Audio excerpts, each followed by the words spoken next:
Praise the lord. దేవుని నామానికి మహిమ కలుగును గాక. మన ప్రభువును రక్షకుడైన యేసుక్రీస్తు నామమున మీకు వందనాలు తెలియజేస్తున్నాం. ప్రభు కృప వలన మీరందరూ బాగున్నారని విశ్వసిస్తున్నాం. షకీనా సందేశం అని మా ఆధ్యాత్మిక కార్యక్రమాన్ని అనుదినము వీక్షిస్తూ వాక్యం ద్వారా బలపడుచున్నారని మేము నమ్ముతున్నాం. మీ కొరకు ప్రార్థిస్తున్నాం. ఈరోజు దేవుని వాక్యాన్ని వినడానికి మన హృదయాన్ని సిద్ధపరచుకుందాం. షకీనా మినిస్ట్రీస్ వ్యవస్థాపకులు పాస్టర్ జి విజయ్ కుమార్ గారు వాక్య సందేశం అందిస్తారు. మనమందరం ప్రార్థనాపూర్వకంగా దేవుని మాటలు విని దీవెనలు పొందుదాం.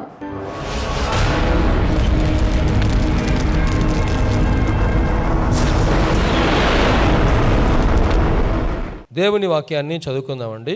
ప్రకటన గ్రంథములో 3వ అధ్యాయంలో 14వ వచనం నుండి మనం చదువుకుందాం. లవోదికయలో ఉన్న సంఘపు దూతకు ఇలాగు వ్రాయుము, ఆమేన్ అనువాడును నమ్మకమైన సత్య సాక్షియు దేవుని సృష్టికి ఆదియునైన వాడు చెప్పు సంగతులు ఏవనగా నీ క్రియలను నేనెరుగుదును నీవు చల్లగానైనను వెచ్చగానైనను లేవు నీవు చల్లగానైనను వెచ్చగానైనను ఉండిన ఆ మేలు నీవు వెచ్చగానైనను చల్లగానైనను ఉండక నులివెచ్చనగా ఉన్నావు గనుక నేను నిన్ను నా నోట నుండి ఉమ్మివేయ ఉద్దేశించుచున్నాను. నీవు దౌర్భాగ్యుడవును దిక్కుమాలిన వాడవును దరిద్రుడవును గ్రుడ్డివాడవును దిగంబరుడవునై ఉన్నావని ఎరుగక నేను ధనవంతుడను ధనవృద్ధి చేసి ఉన్నాను, నాకేమీ కొదువలేదని చెప్పుకొనుచున్నావు. నీవు ధనవృద్ధి చేసుకొనున్నట్లు అగ్నిలో పుటము వేయబడిన బంగారమును నీ దిశమల సిగ్గు కనబడకుండునట్లు ధరించుకొనుటకు తెల్లని వస్త్రములను నీకు దృష్టి కలుగునట్లు నీ కన్నులకు కాటుకను నా యొద్ద కొనుమని నీకు బుద్ధి చెప్పుచున్నాను. నేను ప్రేమించు వారందరినీ గద్దించి శిక్షించుచున్నాను గనుక నీవు ఆసక్తి కలిగి మారు మనసు పొందుము. నేను తలుపు నొద్ద నిలుచుండి తట్టుచున్నాను. ఎవడైనను నా స్వరము విని తలుపు తీసిన ఎడల నేను అతని యొద్దకు వచ్చి అతనితో నేనును నాతో కూడా అతడును భోజనము చేయుదుము. నేను జయించి నా తండ్రితో కూడా ఆయన సింహాసనమునందు కూర్చుండి ఉన్న ప్రకారం జయించు వానిని నాతో కూడా నా సింహాసనమునందు కూర్చుండనిచ్చెదను. సంఘములతో ఆత్మ చెప్పుచున్న మాట చెవిగలవాడు వినును గాక. దేవుడి వాక్య భాగము మన వినికిడిలో ఆశీర్వదించును గాక. దేవుడు అపోస్తుడైన యోహానుకి 7 సంఘముల గురించినటువంటి లేఖలు రాయమని చెప్పాడు. 7 సంఘాల గురించి. మనం ఇటీవల ఒక సంఘం గురించి చదువుకున్నాం. ఏ సంఘం అది గుర్తుందా? ఏ సంఘం గురించి మనం చదువుకున్నాం? తుయతైరా సంఘము గురించి మనం ధ్యానం చేసుకున్నాం. ఈ రోజున లవోదికయ సంఘము గురించి మనం దేవుని వాక్యాన్ని ధ్యానం చేసుకుందాం. ఈ లవోదికయ సంఘము ఆయన సంఘానికి ముందు పరిచయం చేసుకుంటున్నాడు. ఏమని? ఆమేన్ అనువాడును నమ్మకమైన సత్య సాక్షియు దేవుని సృష్టికి ఆదియునైన వాడు చెప్పు సంగతులు ఏవనగా. ఓ లవోదికయ సంఘమా, ఈ లవోదికయ సంఘం అంటే 7 సంఘాలకి లేఖలు రాయమన్నారు కదా. ఈ 7 సంఘాలలో ఈ లవోదికయ సంఘము సిరియాలోని అంతియోకాస్ సెకండ్ అంతియోకాస్ అనే ఆయన తన భార్య అయిన లెవోడిస్ పేరుతో ఈ నగరాన్ని కట్టించాడు. ఆ నగరంలో ఉన్నటువంటి సంఘము లవోదికయ సంఘం. ఈ సంఘమును చాలా దీర్ఘకాలికమైన చరిత్ర ఉంది ఈ సంఘానికి. ఎందుకంటే ఆ పట్టణము లవోదికయ పట్టణం అంట ధన సమృద్ధి కలిగిన పట్టణము. ఎకానమికల్లీ అది సౌండ్ సిటీ అన్నమాట. ఆర్థికంగా చాలా బలమైనటువంటి పట్టణం, బ్యాంకింగ్ సిటీ, డబ్బులు బాగా ఉన్నటువంటి పట్టణం. ఇండియాలో బిజినెస్ బాగా జరిగే పట్టణం ఏ పట్టణం ఐడియా ఉందా మీకు? ఇండియాలో వ్యాపారం బాగా జరిగే పట్టణం ఏదే అంటే ఫైనాన్స్ క్యాపిటల్, ఇండియాకి ఫైనాన్స్ క్యాపిటల్ సిటీ ఏదే అంటే బాంబే. అలాగే ఈ లవోదికయ పట్టణం కూడాను చాలా ధనంతో కూడినటువంటి పట్టణం అంట. ఇంక అంతేకాదు ఈ లవోదికయ పట్టణంలోనంట వస్త్ర వ్యాపారం చాలా బాగా జరిగేదంటాడు. వస్త్రాల వ్యాపారం, ఇప్పుడు మన బొంబాయిలో వస్త్ర వ్యాపారము చాలా బాగా జరుగుతుంది. అలాగే లవోదికయ పట్టణంలో వస్త్ర వ్యాపారం, బట్టలు ఎన్ని రకాలు ఉన్నాయో బట్టల్లో అన్ని రకాలు అక్కడ ఉంటాయంట. ఇంకంతే కాదంట ఆ పట్టణంలోనంట వస్త్రములు మాత్రమే కాదు కానీ గొర్రెబొచ్చుతో తయారు చేసే కంబళ్ళు, ఎరుపు రంగు నలుపు రంగు వివిధ రకాల కంబళ్ళు తయారు చేసి అక్కడ అమ్మేవారంట. ఇంకా అంతేకాకుండా మందులు కూడాను అక్కడ చాలా బాగా దొరికాయంట. అక్కడ చెవిలో వాడే తైలము, అలాగే కంటికి వాడే తైలము, ఇవన్నీ కూడా ఆ పట్టణంలో తయారు చేసేవారంట. ఇంకా ఆ పట్టణంలోనంట ఔషధ సంబంధించిన వ్యాపారము బాగా జరిగేదంట. అంటే ఆ లవోదికయ పట్టణము భౌతికంగా చాలా అభివృద్ధి చెందింది. ఆ పట్టణములో ఉన్న సంఘం, ఆ సంఘానికి ఇలాగున ఉత్తరం రాయమని చెప్పేసి దేవుడు సెలవిస్తూ ఉన్నాడు. ఈ యోహాను ఈ మాటలన్నీ కూడా రాస్తున్నాడు. ఏమని పరిచయం చేసుకుంటున్నాడంటే ఆమేన్ అనువాడు. ఏమని చెబుతున్నాడు యేసయ్యండి? ఆమేన్ అనువాడు నమ్మకమైన సత్య సాక్షి, దేవుని సృష్టికి ఆదియునైన వాడు, చెప్పు సంగతులు. ఆమేన్ అనువాడు. ఆమేన్ అంటే అర్థం ఏంటి? అలాగునే జరుగును గాక. నెహెమ్యా గ్రంథం 8వ అధ్యాయం 6వ వచనం చూడండి వచ్చేసి. ఎజ్రా మహాదేవుడైన యెహోవాను స్తుతింపగా జనులందరూ తమ చేతులెత్తి ఆమేన్ ఆమేన్ అని పలుకుచు నేలకు ముఖములు వంచుకొని యెహోవాకు నమస్కరించిరి. ఎజ్రా మహాదేవుడైన యెహోవాను స్తుతింపగా, ఆయనంటే అందరికంటే ఎత్తుగా నిలబడి ప్రజలందరూ చూచుండగా గ్రంథమును విప్పగానే జనులందరూ నిలువబడిరి. అప్పుడు అందరూ నిలబడినప్పుడు ఆయన గ్రంథమును చదివి దేవుణ్ణి స్తుతించగా ప్రజలందరూ కూడా ఏమన్నారంటండి? ఆమేన్ ఆమేన్ ఆమేన్ అన్నారంట. మన వాక్యం వినేటప్పుడు కూడా జాగ్రత్తగా గమనించండి.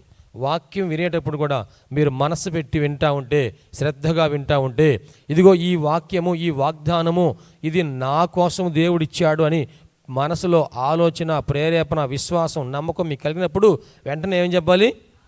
ఆమేన్. అంటే అలాగు నాకు జరుగును గాక, నాకు జరుగును గాక, నేను ఇప్పుడే దాన్ని స్వీకరిస్తున్నాను, ఇప్పుడే దాన్ని నేను రిసీవ్ చేసుకున్నా, ఇప్పుడే దాన్ని నేను పొందుకుంటున్నాను అని మనము దేవుని సన్నిధిలో చెప్పాలి. ఎవరేమనుకున్నా, నీ పక్కన వాళ్ళు ఏమనుకున్నా పర్వాలేదు, ఏమేంది పొందుకున్నది నువ్వు పొందుకోవాలి. దేవునికి మహిమ కలుగును గాక. నమ్మకమైన సత్యసాక్షి ఆయన ఎవరంటండి? నమ్మకమైన సత్యసాక్షి. ఆయన ఇలాగున పరిచయం చేసుకుంటున్నాడు సంఘానికి. ఒక్కొక్క సంఘానికి ఒక రకంగా పరిచయం చేసుకున్నాడు కదా. ఇక్కడ ఆమేన్ అనువాడు నమ్మకమైన సత్యసాక్షి. ఏమంటున్నాడంటే ఆయన నీ క్రియలను నేను ఎరుగుదును, నీవు చల్లగానైనను వెచ్చగానైనను లేవు, నీవు చల్లగానైనను వెచ్చగానైనను ఉండిన మేలు, నీవు వెచ్చగానైనను చల్లగానైనను ఉండక నులివెచ్చనగా ఉన్నావు కనుక నేను నిన్ను నా నోట నుండి ఉమ్మివేయనుద్దేశించుచున్నాను. మొట్టమొదట నీ క్రియలను నేను ఎరుగుదును. ఈ లవోదికయ సంఘము గురించి దేవుడు మాట్లాడుతున్నాడు. ఓ సంఘమా, ఇదిగో నీ క్రియలు నేను ఎరుగుదును. కొన్ని సంఘాలకు దేవుడు ఏమని చెప్పాడంటే నీ క్రియలు చాలా బాగున్నాయని చెప్పాడు. నీలో సహనం ఎక్కువగా ఉందన్నాడు, నీలో ప్రేమ ఎక్కువగా ఉందన్నాడు, కొన్ని మంచి ప్రశంసలు ఉన్నాయి. ఆ ప్రశంసలు కొన్ని సంఘాలకు ఉన్నాయి, కానీ ఈ సంఘానికి ఒక్క ప్రశంస కూడాను లేదు. గమనించారా? నీవు ఆ సంఘమును నీ శక్తి కొంచెమైనా సరే ఇదిగో నన్ను ఎరగనలేదు, నా కోసం నువ్వు ఎంతో ప్రయాసపడ్డావు, చాలా కొన్ని పెంచుకున్నాడు కొన్ని సంఘాలను. కానీ ఈ సంఘముల విషయంలో ఏ ఒక్క మెప్పు కూడా లేదంటండి, ఏ ఒక్క ప్రశంస కూడా లేదంట. ఏమంటున్నా అంటే నీ క్రియలు నేను ఎరుగుదును. ఇది ఒక సంఘం గురించి, ఆ లవోదికయ సంఘం గురించి మాత్రమే కాదు, కానీ మన యొక్క ఆధ్యాత్మిక జీవితాల గురించి పరిశుద్ధాత్మ దేవుడు హెచ్చరిస్తూ ఉన్నాడు. మనలో ఏ మంచి అయినా ఉందా లేదా, ఏ ప్రశంస అయినా మనం దేవుని పొందుకుంటామా లేదా, నీ సహనం ఏంటి, నీ ప్రేమ ఏంటి, నీ యొక్క శాంతి ఏంటి, నీ యొక్క విశ్వాసం ఏంటి, నీ ప్రయాసం ఏమిటి? ఏమండి, కొన్ని సంఘాల గురించి పైన వచనం చూడండి. నీ క్రియలను నేను ఎరుగుదును, నీకున్న శక్తి కొంచెమై ఉండినను, నా వాక్యమును గైకొని నా నామము ఎరుగనలేదు. ఇదిగో తలుపు నీ ఎదుట తీసి ఉంచి ఉన్నాను, దానిని ఎవడును వేయనేరడు. నా వాక్యమును గైకొని నా నామమును నీవు ఎరుగననలేదు. దేవునికి మహిమ కలుగును గాక. హల్లెలూయా.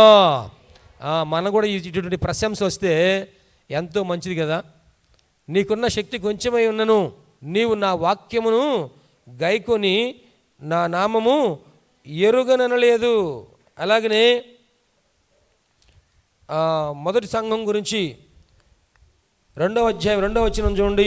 నీ క్రియలను నీ కష్టమును నీ సహనమును నేను ఎరుగుదును, నీవు దుష్టులను సహింపలేవనియు అపోస్తులు కాకయే తాము అపోస్తులమని చెప్పుకుని వారిని పరీక్షించి వారు అబద్ధికులని నీవు కనుగొంటివనియు నీవు సహనము కలిగి నా నామము నిమిత్తము భారము భరించి అలయలేదనియు నేను ఎరుగుదును.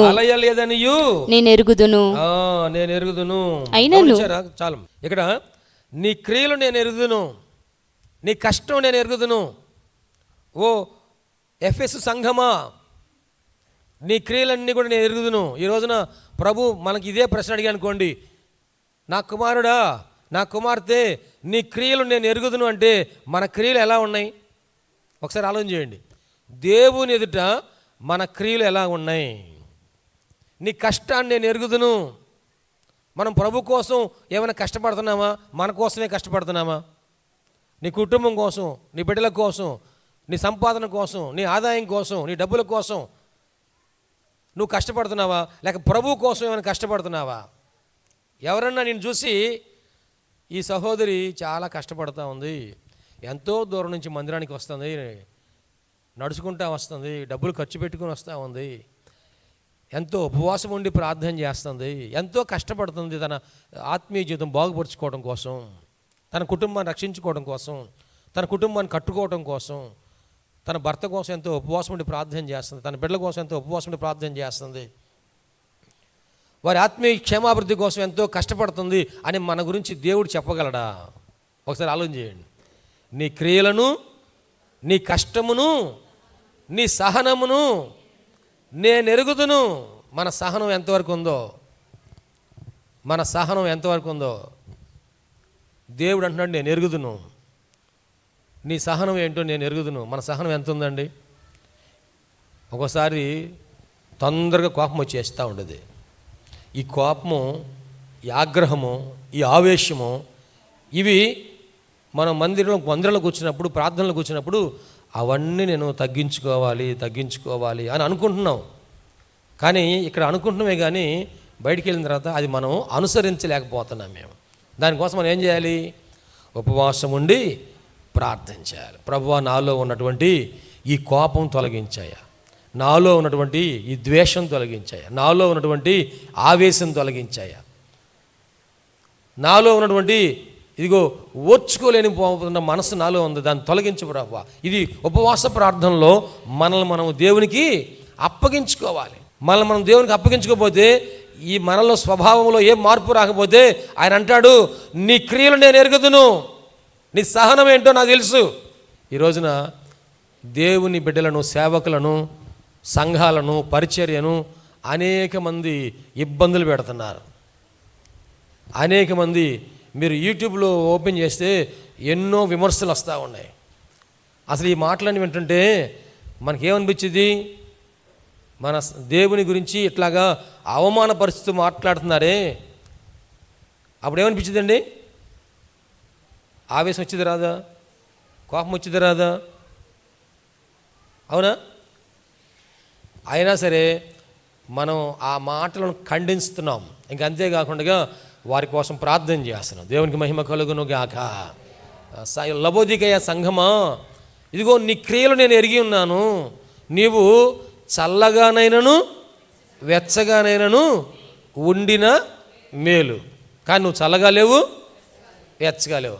చల్లగా అంటే అర్థం ఏంటి? పూర్తిగా లోకంలో ఉన్నట్లు గుర్తు. ఏమండి? చల్లగా అంటే పూర్తిగా లోకములో ఉన్నావు అని. వెచ్చగానంటే పూర్తిగా దేవునిలో ఉన్నావు. ఇటు నువ్వు పూర్తిగా చల్లగా లోకంలో లేవోయా, పూర్తిగా దేవునిలో కూడాను లేవోయా. శనివారం రాకుండా ఉండవాయా, వస్తేనేమో టైంకి రావోయా. ఉపవాసం మందిరంలోనేమో ఉపవాసం ఉండాలనుకుంటావు, ఇంటికి వెళ్ళిన తర్వాత నేమో ఉపవాసం ఉండవాయా. లోకంలో ఉన్నావా, దేవుల్లో ఉన్నావా? నీవు చల్లగానే ఉండు, వెచ్చగానే ఉండు. కానీ ఇప్పుడు రెండు చల్లగా ఉండలేదు, వెచ్చగా ఉంటలా. ప్రార్థన చేయకుండా ఉంటున్నావంటే ఎప్పుడూ చేస్తున్నావు. ఎప్పుడు ఆనందం తినేటప్పుడు, oh my God bless this food, గొంతుకు అడ్డం పడకుండా సహాయం చేయ ప్రభు. ఏం ప్రార్థన? మన ప్రార్థన అటు చల్లగా లేవు, ఇటు వెచ్చగా లేవు. ఓ లవోదికే సంఘమా, లవోదికే సంఘమే కాదు, మనం ఎవరైతే అలాగ ఉన్నామో అదంతా మనకే దేవుడు హెచ్చరిక తెలియజేస్తూ ఉన్నాడు. నువ్వు ఉంటే చల్లగానే ఉండు, లేకపోతే వెచ్చగానే ఉండు. ఆ రెండు లేకుండా ఉన్నావు అనుకో, నులివెచ్చనగా ఉన్నావు కనుక నా నోట నుండి నిన్ను ఉమ్మి వేయ ఉద్దేశించుచున్నాను. అంటే నాలో నుంచి నిన్ను బయటికి నెట్టివేయాలనుకుంటున్నాను. నీ నోట ఉమ్మేస్తానంటలా, నీ ముఖాన్ని ఉమ్మేస్తానంటలా, నాలో నుండి నిన్ను బయటకు నెట్టివేయాలనుకుంటున్నాను. అటువంటిది హెచ్చరిక ఈ లవోదికయ సంఘానికి ఇక్కడ దేవుడు హెచ్చరిక తెలియజేస్తున్నాడు. చూడండి దయచేసి, ఇక్కడ మనం చదువుకున్నట్లయితే ఆ సంఘం అనుకుంటుందంట, నీవు దౌర్భాగ్యుడవును, దిక్కుమాలిన వాడవును, దరిద్రుడవును, గుడ్డివాడవు, దిగంబరుడవై ఉన్నావు అని ఎరుగక నేను ధనవంతుడను. ఏమనుకుంటున్నావు నువ్వు? ధనవంతుడను. దౌర్భాగ్యుడు అయితే ధనవంతుడు అనుకుంటున్నావు, దరిద్రుడు అయితే ధనవంతుడు అనుకుంటున్నావు, దిక్కుమాలిన వాడు అయితే ధనవంతుడు అనుకుంటున్నావు. ఇంకేమనుకుంటున్నావు అంట? ధనవృద్ధి చేసి ఉన్నాను, ధనవృద్ధి నేను చేసి ఉన్నాను, నాకేమీయూ కొదువలేదని చెప్పుకొనుచున్నావు. నీవు ధనవృద్ధి చేసుకొనున్నట్లు అగ్నిలో పుటమి వేయబడిన బంగారమును నీ దిశమల సిగ్గు కనపడకుండునట్లు ధరించుకొనుటకు తెల్లని వస్త్రములను నీకు దృష్టి కలుగునట్లు నీ కనులకు కాటుకను నా యొద్ద కొనుమని కొనుము. గమనించండి ప్రేమైన దేవుని బిడ్డలారా, ఇక్కడ నీవు చల్లగానైనా లేవు, వెచ్చగానైనా లేవు. లేఖనాల్లో మనం చదివితే లూకాసు వార్త 16వ అధ్యాయం 13వ వచనంలో, ఏ సేవకుడు ఇద్దరు యజమానులను సేవింపలేడు, వాడు ఒకని ద్వేషించి ఒకని ప్రేమించును, లేక ఒకని అనుసరించి ఒకని తృణీకరించును. మీరు దేవునిని సిరిని సేవింపలేరని చెప్పాను. దేవునిని సిరిని సేవింపలేరు. ఇద్దరు యజమానులకు దాసుడిగా ఉండలేవు. రెండు పడవల మీద కాళ్ళు పెట్టలేం, రెండు పడవల మీద కాళ్ళు పెట్టలేం. పెడితే ఏమైంది? రెండు పడవలు ఒకేసారి వెళ్ళవు, ఏదో ఒకటి డివియేట్ అయిపోయింది, పక్కకి వెళ్ళిపోయింది. అప్పుడు రెండు కాళ్ళు ఏమవుతాయి? రెండు పోయి నీళ్ళలో మునిగిపోతారు. గమనించండి, మనము ధనమునకు, సిరికి, దేవునికి ఇద్దరికి దాసులుగా ఉండలేము అని లేఖనము హెచ్చరిస్తూ ఉంది. ఇంకా చూడండి, అక్కడ ఇంకొక మాట చదువుకుందాం. చూడండి, కొరింథీయులకు రాసిన మొదటి పత్రిక 10వ అధ్యాయము 21వ వచనం. మీరు ప్రభు పాత్రలోనిది దయ్యముల పాత్రలోనిది కూడా త్రాగనేరరు. ప్రభు బల్ల మీద ఉన్నదానిలోను దయ్యముల బల్ల మీద ఉన్నదానిలోను కూడా పాలు పొందనేరరు. ప్రభువు బల్లలోను దయ్యముల బల్లలోను దయ్యముల పాత్రలోను అన్నాడు. అంటే అర్థం ఏంటి? ఆదివారం రోజున మందిరమునకు వచ్చి దేవుని యొక్క బల్లలోను, మరలా మీరు ఆదివారం నుంచి ఇంటికి వెళ్ళిన తర్వాత దయ్యముల బల్లలోను మీరు పాల్గొనకూడదు. ఏదో ఒకటి నిర్ణయించుకోండి. ఇక్కడేమో ప్రభు బలలో పాల్గొంటున్నారు, ఆయన శరీరము ఆయన రక్తం తీసుకుంటున్నారు. అక్కడికి వెళ్ళిన తర్వాత అపవిత్రమైన బలలో మీరు చేయి పెడుతున్నారు. అపవిత్రమైన బలలో మీరు చేయి పెడుతున్నారు. అపవిత్రమైన బల్ల అంటే ఏది? దయ్యముల బల్ల అన్నాడు. దయ్యముల బల్ల అంటే ఏది? ఏమంటే దయ్యముల బల్ల అన్నాడు. లోక సంబంధమైనవి, విగ్రహారాధన సంబంధమైనవి, అన్యులు ఆచరించేది అపవిత్రమైనటువంటి బల్లలు ఉన్నాయి. అపవిత్రమైన బల్ల. ఇక్కడేమో దేవుని పరిశుద్ధ శరీరం ఉన్న బల్ల ఇది. లోకంలోనేమో అపవిత్రమైన బల్లలు. బారులో కూడా బల్లలు వేసి ఉంచుతారు, టేబుల్స్ వేసి పెడుతున్నారు. దేనికోసం పెడుతున్నారు? బారులో మందు తాగడానికి పెడుతున్నారు. అది అపవిత్రం. ఇక్కడ బలలో పాల్గొని అక్కడికి వెళ్ళి మందు తాగొచ్చా? ఇక్కడ బలలో పాల్గొని అక్కడ పోయి విగ్రహారాధనలో పాల్గొనొచ్చా? ఇక్కడ బలలో పాల్గొని అపవిత్రమైన కార్యాల్లో పాల్గొనొచ్చా? ఆలోచించండి ప్రేమైన దేవుని బిడ్డలారా. మీరు చల్లగానైనను వెచ్చగానైనా ఉండలేదు, కానీ ఇప్పుడు ఎలా ఉన్నారు? నులివెచ్చనగా ఉన్నారు. ఇక్కడ ఉన్నప్పుడేమో ఈ బలలో చేయి పెడుతున్నారు, అక్కడికి పోయిన తర్వాత ఆ బలలో కూడాను చేయి పెడుతున్నారు అని ఇక్కడ పౌలు గారు కొరింథీ సంఘాన్ని హెచ్చరిక చేస్తూ ఉన్నారు. మనం కూడాను ఆ విధముగా ఇక్కడ దేవుని మందిరంలో ఉన్నప్పుడు ఇలాగన, అక్కడికి వెళ్ళిన తర్వాత అలాగన మనం ఉండకూడదు. ఇక అలాగనే దేవుని లేఖనంలో వారిని దరిద్రుడుగా ఉన్నావు అన్నాడు కదా. దరిద్రుడిగా ఉన్నావని ఎందుకు అన్నాడు? దౌర్భాగ్యుడిగా ఉన్నావని ఎందుకు అన్నాడు అంటే, ఆ పట్టణంలోనంట అందరు చాలా ధనవంతులుగా ఉన్నారు, అందరూ వ్యాపారం చేస్తున్నారు, అందరూ ధనవంతులుగా ఉన్నారు, సంఘంలో ఉన్నారు, ధనవంతులుగా ఉన్నారు. కానీ వారి ఆధ్యాత్మిక స్థితి ఎలాగుంది? దౌర్భాగ్యమైనటువంటి స్థితి ఉంది. నీవు ధనవంతుడివి అనుకుంటున్నావు, దౌర్భాగ్యుడివి అనుకుంటున్నావు, కానీ నీ స్థితి అలా లేదు. ఇదిగో నీవు ధనవృద్ధి చేసుకున్నట్లు అగ్నిలో పుటం వేయబడిన బంగారమును నా యొద్ద కొనుము. దేవుని దృష్టిలో ధనవంతులు ఎవరు? మానవుల దృష్టిలో ధనవంతులు ఎవరు? దేవుని దృష్టిలో ధనవంతులు ఎవరు? ఒకసారి ఆలోచన చేయండి. ఈ లోకంలో మనకి ఆస్తిపాస్తులు చాలా ఉండవచ్చేమో, కానీ దేవుని దృష్టిలో మనం ధనవంతులము అంటే ఎవరయ్యా అంటే, దేవుని దృష్టిలో పుటము వేయబడిన బంగారము నా దగ్గర కొను. వాళ్ళ దగ్గర చాలా బంగారం ఉందంట, కేజీలు బంగారం ఉంది. ఎందుకంటే పట్టణంలో ధనవంతులు కదా, వ్యాపారం బాగా జరుగుతుంది, కేజీలు బంగారం ఉంది. నేను ధనవంతుని అనుకుంటున్నావే, కానీ నువ్వు దౌర్భాగ్యుడవు, దరిద్రుడివై ఉన్నావు, దిక్కుమాలిన వాడివై ఉన్నావు.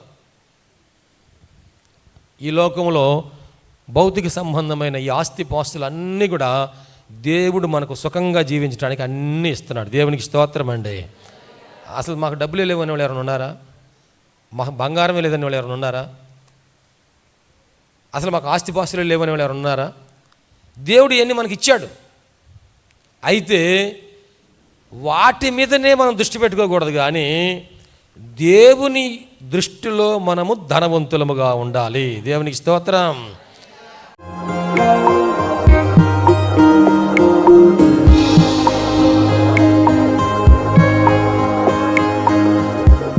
ప్రభునందు ప్రియ దేవుని బిడ్డలారా, ఇంతవరకు దేవుని వాక్యం విన్నందులకు ప్రభునా ఉన్న వందనాలు తెలియజేస్తున్నాం. మనం అందరం ప్రార్థనలో ఏకీపిద్దాం. తలలు వంచి కనులు మెసుకొని ప్రార్థనలో ఏకీపిద్దామండి. ప్రార్థించుకుందాం. మహోన్నతుడైన దేవ, పరిశుద్ధుడైన మా ప్రభువా, నీ పరిశుద్ధమైన పాదములకు వందనాలు. ఇదిగో నాయన, ఈ వాక్యము ద్వారా మాతో మీరు మాట్లాడినందుకు వందనాలు ప్రభా. అవును, నువ్వు సజీవుడైన దేవుడు అయ్యా, మాట్లాడే దేవుడవు ప్రభా. ఈ వాక్యం మా హృదయంలో పదిలిపరుచుకుంటూ సహాయం చేయండి. సంపూర్ణమైన మారు మనసు మాకు దయచేయండి. పాప క్షమాపణ అనుభవం మాకు దయచేయండి. రక్షణ ఆనందం మాకు దయచేయండి ప్రభువా. ఈ అనారోగ్యములో, బలహీనతలో, సమస్యలో, శోధనలో సైతాను ఆటంకాలు అన్నీ కూడా యేసుక్రీస్తు నామములో తొలగించండి నాయన. పరిశుద్ధాత్మ దేవ మీ కార్యం జరిగించండి అయ్యా. మీరు మాకు తోడుగా ఉండి దీవించండి. మమ్మల్ని మా కుటుంబం జ్ఞాపకం చేసుకోండి. మా బిడ్డలు మీరు ఆశీర్వదించండి ప్రభా. మా కుటుంబంలో రక్షణ ఆనందం సంపూర్ణంగా దయచేయండి. ఎటువంటి అవసరాలని మీకు తెలుసునైనా ప్రతి అవసరతలో కూడా మాకు సహాయం దయచేయండి. అన్ని విషయాలు కూడా మీరు దీవించండి. ఈ టీవీ ప్రోగ్రాం చూసిన ప్రతి ఒక్కరిని పేరు వరుసన మీరు దీవించి రక్షించి మీరు అక్కడ కొరకు సిద్ధపరచండి. మంచి భవిష్యత్తును వారికి దయచేసి మీ కృపలో మీరు వర్ధలు చేయమని నీకే సమర్పణ చేసుకుంటూ యేసయ్య పరిశుద్ధ నామములో స్తుతించి ప్రార్థించి వేడుకుంటున్నాము తండ్రి. ఆమెన్. తండ్రి కుమార పరిశుద్ధాత్మ త్రియేక దేవుని దీవెన తోడుగా నడిపించను గాక. Amen amen amen. మీ అందరికీ ప్రభునామన వందనాలు. దేవుడు మిమ్మల్ని దీవించను గాక. ఆమెన్. ప్రభునందు ప్రియమైన సహోదరి సహోదరులందరికీ షకీనా ప్రార్థనా మందిరం తరపున హృదయపూర్వక వందనాలు తెలియజేస్తున్నాం. దేవుని కృప వలన 2012వ సంవత్సరంలో 350 గజముల స్థలంలో ఈ మందిరం నిర్మించుకోవడానికి ప్రభు కృపించారు. 2016వ సంవత్సరంలో నూతన స్థలం 180 గజముల స్థలం తీసుకోవడానికి ప్రభు సహాయం చేశారు. ఈ సమయంలో ఈ స్థలం అంతట్లో కూడాను మందిరం నిర్మించుకోవడానికి ప్రభు ఏర్పాటు చేసి ఉన్నారు కనుక ఈ మందిర నిర్మాణం, పాత మందిరం తీసివేసి నూతన మందిర నిర్మాణం కార్యక్రమం ప్రారంభించబడింది. దయచేసి ఈ మందిర నిర్మాణం కొరకు మీరు అందరూ ప్రార్థన చేయాలని, ప్రేరేపించబడిన వారందరూ కూడాను ఈ మందిర నిర్మాణంలో 106 అడుగుల పొడవు 45 అడుగుల వెడల్పు కలిగిన ఈ స్థలం అంతట్లో మందిర నిర్మాణం స్లాబ్ వేయటం జరుగుతుంది కనుక దయచేసి ప్రేరేపించబడిన వారందరూ కూడా మీ ఆర్థిక సహాయ సహకారాలు అందించి ప్రార్థించి మీరు దీవించబడాలని ప్రభునామన మనవి చేస్తున్నాం. ఈ స్క్రీన్ మీద చూపించబడుతున్న నంబర్కు మీరు ఫోన్పే కానీ గూగుల్ పే కానీ లేక మా అకౌంట్ నంబర్కి మీరు కానుక పంపించి సహాయం చేయాల్సిందిగా కోరుతున్నాం. లేక మీరు ప్రత్యక్షంగా వచ్చి ఈ మందిర నిర్మాణ కార్యక్రమాన్ని చూసి మీరు కానుక అందించి దీవించబడాలని ప్రభునామన మనవి చేస్తాం. ప్రభు మనందరికీ తోడుగా ఉండి ఆశీర్వదించును గాక. ఆమె. షకీనా ప్రార్థనా మందిరము దేవుని యొక్క దర్శనములో దేవుని కృప వలన 2012వ సంవత్సరము మే నెల 1వ తారీఖున ప్రతిష్ఠ చేయటం జరిగింది. ఈ మందిరములో దేవుని ఆరాధించుటకు విచ్చేసిన వారు ఆత్మరక్షణ, శరీర స్వస్థత, వారి జీవితంలో ఆశీర్వాదాలు పొందుకుంటూ ఉన్నారు. ఉపవాస ప్రార్థనలో అభిషేకించబడి దేవుని ఆత్మతో ఆరాధించుచున్నారు. అనేక మంది పరిశుద్ధాత్మతో నింపబడుచున్నారు. దురాత్మ బంధకములతో బంధించబడిన వారు సాతాను బంధకాల నుంచి విడిపించబడి ఆశీర్వాదం పొందుతూ ఉన్నారు. రక్షణ లేని వారు బాప్తిసం పొంది రక్షణ ఆనందాన్ని అనుభవిస్తూ ఉన్నారు. ఈ మందిరంలో చేయబడుచున్నటువంటి ఉపవాస ప్రార్థనలు, అభిషేక ఆరాధనలో అనేక మంది దీవించబడుతూ ఉన్నారు. ప్రియ స్నేహితులారా, మీరును సమస్యల్లో సతమతమవుతున్నారా? వ్యాధి బాధలతో పీడించబడుతున్నారా? నెమ్మది లేక బాధపడుతున్నారా? రండి, షకీనా ప్రార్థనా మందిరంలో ఆరాధనలో ఏకీభవించండి. ప్రభు మీకు సహాయం చేయగలరు. ప్రతి నెల 2వ శనివారము షకీనా ప్రార్థనా మందిరంలో సంపూర్ణ రాత్రి ఉపవాస ప్రార్థన ఏర్పాటు చేయబడింది. ఈ ఉపవాస ప్రార్థనలో అనేక మంది ఆత్మతో అభిషేకించబడుతున్నారు. అనేక మంది ఆత్మ వరములతో నింపబడుతున్నారు. దురాత్మ బంధకముల్లో ఉన్నవారు విడిపించబడుతున్నారు. దేవుని యొక్క ఆశీర్వాదాలు పొందుకుంటున్నారు. అనారోగ్యంతో ఉన్నవారు స్వస్థపరచబడుతూ ఉన్నారు. ఈ సందేశం మీకు ఆశీర్వాదకరంగా ఉందని నమ్ముచున్నాం. ఈ సందేశం ద్వారా మీరు పొందిన మేలులు మరియు మీ ప్రార్థన అవసరతలు మాతో తప్పక పంచుకొనగలరు. మా అడ్రస్ షకీనా ప్రార్థనా మందిరం, శారదా కాలనీ 32వ లైన్, రెడ్డిపాలెం రోడ్, గుంటూరు.